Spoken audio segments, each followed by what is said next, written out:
Well, it's time rather, for another Building on the Rock episode for those who are following. And I'll remind you that we're in Book 3 of Building on the Rock. And the title of today's is Jorgen's Raccoon. Jorgen's Raccoon.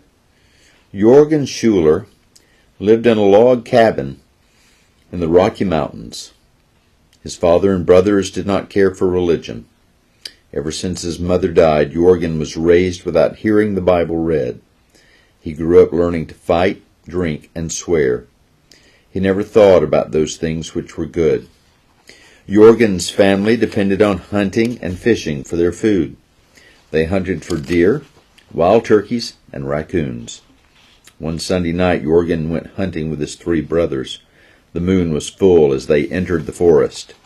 Before long, George, his oldest brother, whispered, "Look,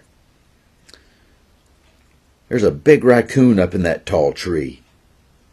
"But we can never get that one," answered Ernest quietly. "That raccoon's up way too high." The boys did not have a gun, so someone would have to climb the tree to shake the raccoon down.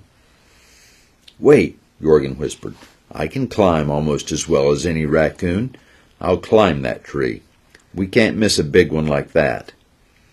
Jorgen began climbing, with his eye on the branch where the raccoon was hiding. Higher and higher he climbed until at last he was level with the branch. The raccoon began to back up, going farther and farther out on the limb. Jorgen carefully climbed onto the branch, giving it a shake, but the raccoon still hung on. Carefully, Jorgen inched his way closer, shaking the branch as he went. But all his shaking was not enough to knock the raccoon down. With all his might, Jorgen gave one more hard shake, but in the next instant the branch broke, and he was falling down, down, down to the ground. Terrified, Jorgen cried out, "Lord, have mercy on me." As soon as the cry left his lips, Jorgen's hands caught hold of a branch. There he hung, still high in the tree, with no more branches under him. He felt as though he hung between heaven and hell. "If I let go of this branch," he thought, "I will fall straight down into hell." In vain he struggled to climb back on the branch. Again he cried, "Lord, have mercy on me." He received strength to climb back onto the limb and was then able to slowly climb back down the tree. When he reached the ground, he was too weak to stand.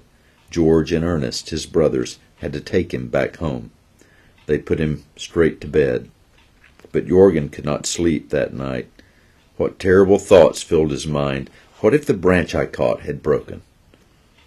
The devil would have me now. I would be burning in hell. Jorgen tossed and turned all night with terrible thoughts. Jorgen went to work the next morning as usual, but he could not laugh and swear as he usually did. What a burden he had to carry. "What's the matter, Jorgen? You look so sad. Are you sick?" They just kept asking him questions all day long. "Yes, I am sick," he thought to himself. "But sin is the cause." He didn't know what to do.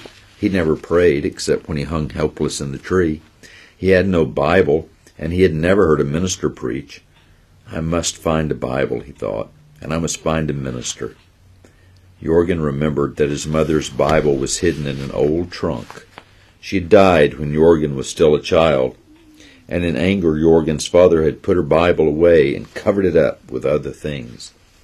Now Jorgen sneaked into the cabin and found that old book. He began to read the Bible every spare minute, but the more he read, the heavier his burden became. He saw hell and punishment in everything he read. He read that the wicked would burn in hell, and that there was no place for the wicked forever. Jorgen knew he was very wicked. He felt that all these curses were on him. How miserable he became. "If the Bible does not take away my sin, whatever can I do?" he sighed.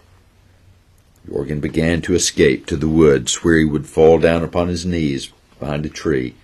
He tried to pray, but didn't know what to pray. He no longer wanted to be with his brothers and friends. It made him feel terrible to hear them laughing and swearing. He tried to escape by working on the opposite side of the field. Whenever he could, Jorgen would go into the woods to pray. His head was all mixed up. In fact, his brothers often said that. Jorgen's head is all mixed up. It happened when he fell from the tree, they said. Although Jorgen still tried to read the Bible and pray, he only became more miserable. Every day he read and read, but one day he became so miserable that he thought he would surely die. Yet he knew that he had to continue reading the Bible, even though he only saw hell before his eyes. That day, however, when he began to read, he suddenly read about Jesus. He saw that Jesus could stand between him and his sins. What a joy filled his heart. There was a possibility for salvation in Jesus Christ for a sinner like him. A new love for Jesus filled Jorgen's heart. He could not wait to share the wonderful news with his brothers. He ran to the field to share his wonderful experience, but his brothers only laughed at him. They had never seen their own sins. They did not feel their need for the Lord Jesus. Jorgen, your mind's still mixed up, they would say. You don't know what you're talking about. Years later, as Jorgen was working as a blacksmith in a nearby town, he saw Reverend Morris ride through town on his horse. Excitedly, Jorgen mounted his own horse and rode after the minister. "Oh, Reverend, Reverend," he called. "Please stop. I must talk to you." Reverend Morris stopped and waited for Jorgen to catch up. "Oh, Reverend, I've waited for years to be able to speak to a minister. I've longed to tell what has happened in my soul. Please follow me to my cabin so I may tell you about it." When Reverend Morris saw the woods around him, he hesitated. But when he saw how sincere Jorgen was, he followed him. Soon they reached the rough log cabin. That was Jorgen's home. With tears of thankfulness streaming down his face, Jorgen told the misery and struggles he had experienced, but also of how he had found Jesus in the Bible. He shared his great joy in seeing Jesus stand between God and his sins. Reverend Morris was very impressed by Jorgen's conversion. He saw that Jorgen's only teacher was the Spirit of God who had applied the Bible to his heart. No minister had been necessary for his conversion. He also saw that awakened sinners all experienced the same thing: misery, deliverance, and thankfulness.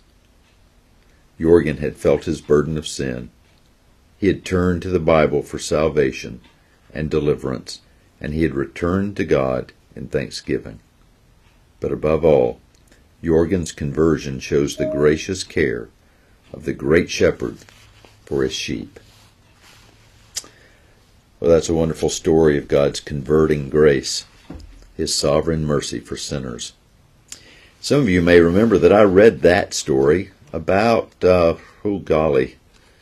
sometime last late summer. I don't have the date marked here, but I was doing the Bible reading, or the children's reading that week from home, and had left the book 1, I guess we were still in then, book 1 on my coffee table here at the church. And so I just went into our library there and pulled the next volume that I had at home, volume 2, or 3 rather, off the shelf, and picked one of our favorites. And it had to do with Jorgen and his raccoon, but more than that, Jorgen and his great God who saved him. So I hope you enjoyed it as much this time as last time. That's all for today. God bless.